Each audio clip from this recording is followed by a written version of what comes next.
But first, get set for a very different kind of drag race. It's not about the fastest wheels in town, but the loudest. Frank Valenti is bringing his van into the garage for some repairs. I don't know how much gas is in it, so... Frank isn't trying to make his van faster, he's trying to make it louder.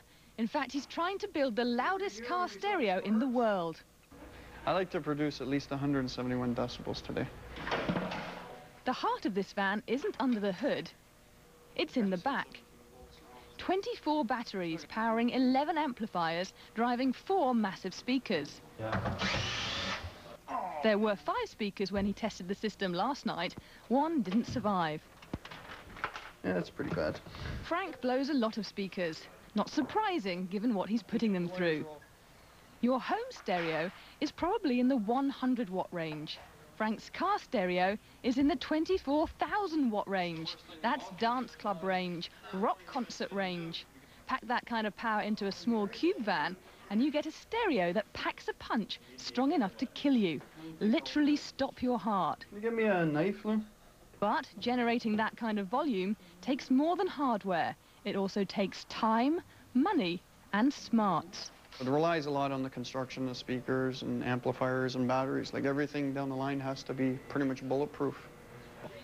He'll be competing in a DB drag race, one of the many he'll enter this year. We have Michael Oakes in lane 2. Events like this are held all around the world. The participants accumulate points that are applied to their global ranking. Lane 1 ready? Lane 2? Yeah. Go!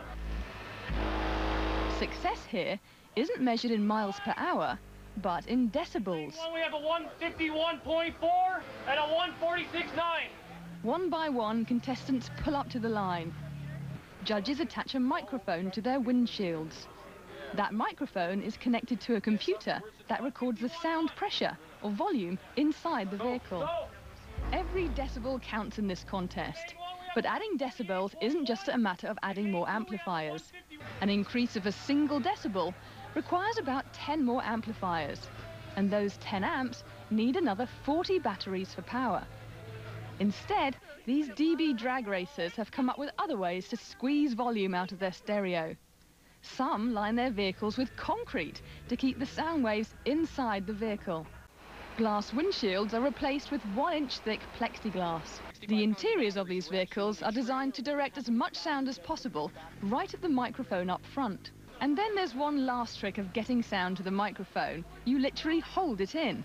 When it's time to turn on the stereo, it helps to have some friends willing to muscle vibrations back into the car. These audio systems aren't designed to play music.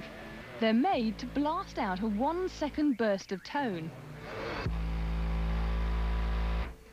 A single frequency that these guys call a burp. And one burp can pretty much drain all those batteries. Some of these vehicles are worth hundreds of thousands of dollars. The high-power batteries they use cost $100 each. A single amplifier is worth more than $1,000. Frank's biggest competition today comes from this van. We need 40 batteries of 165 amps of current per battery to drive the amplifier load that we want to do, which is about 32,000 watts. No, you got nothing here, Jay. But right now, all those batteries and all those amplifiers are generating nothing but silence. For some reason, that power isn't being translated into sound. And rather than watch the competition fail, Frank jumps in to help. After a few repairs, this van is ready to compete. Really? Go or what? It registers a whopping 169.9 decibels. That means Frank will have to hit 170 to win. With that kind of volume, you can't sit inside the van with the stereo cranked. You have to be able to control the stereo from the outside. 171.5 decibels. That's enough to make Frank a winner today, and much happier than he was last night when his speakers were blowing up. For the 4 drivers being in the wrong box and all the wrong tuning and everything like that, I don't think I could ask for anything more. With today's success, Frank is just a few points away from being ranked first in the world.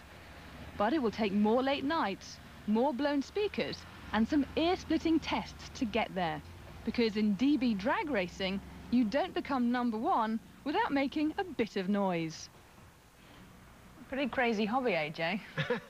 It's an odd one. And I think, you know, you don't actually you have to drive up to the line. You can't just push it up to the line, but you don't have to drive the car to the actual site itself. You can carry it or put it on a truck to the site, because they weigh like, you know, 10,000 pounds, some of these cars packed full of speakers.